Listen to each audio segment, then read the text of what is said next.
Welcome. In this video, we are going to master the second derivative test.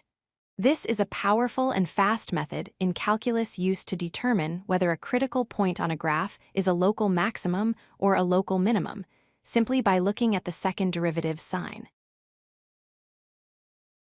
Before we even touch the second derivative, we need to know where to look. Recall that a critical point occurs where the derivative f prime of x equals 0. Geometrically, this means the tangent line is perfectly horizontal.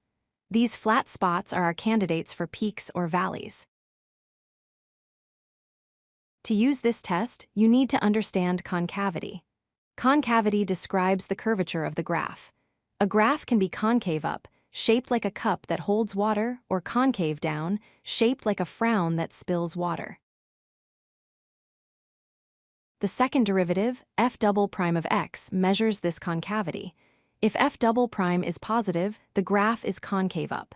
If f double prime is negative, the graph is concave down. This sign is the key to our test. Let's look at the first case. Imagine a point where the slope is 0, so it is flat, and the graph is concave up, shaped like a smile. Because the curve is bending upwards, that flat spot at the bottom must be a local minimum. So, a positive second derivative means a minimum. Now the opposite case. Imagine a point where the slope is 0, but the graph is concave down, shaped like a frown. Because the curve is bending downwards, the flat spot at the top must be a local maximum.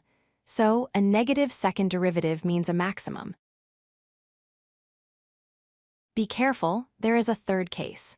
If the second derivative is exactly 0 at the critical point, the test is inconclusive.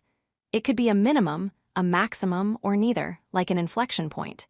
In this case, you must go back to the first derivative test to find out. Here is the step-by-step algorithm. Step 1, find the first derivative and solve for x where it equals 0 to get your critical points. Step 2, find the second derivative. Step 3, plug your critical points into the second derivative. Step 4, check the sign. Positive means minimum, negative means maximum. Let's try an example with the function x cubed minus 3x first. The derivative is 3x squared minus 3. Setting this to 0 gives us critical points at positive 1 and negative 1. The second derivative is 6x plugging in negative 1 gives negative 6, which is negative, so that is a maximum. Plugging in positive 1 gives positive 6, so that is a minimum. Here is a summary table to memorize.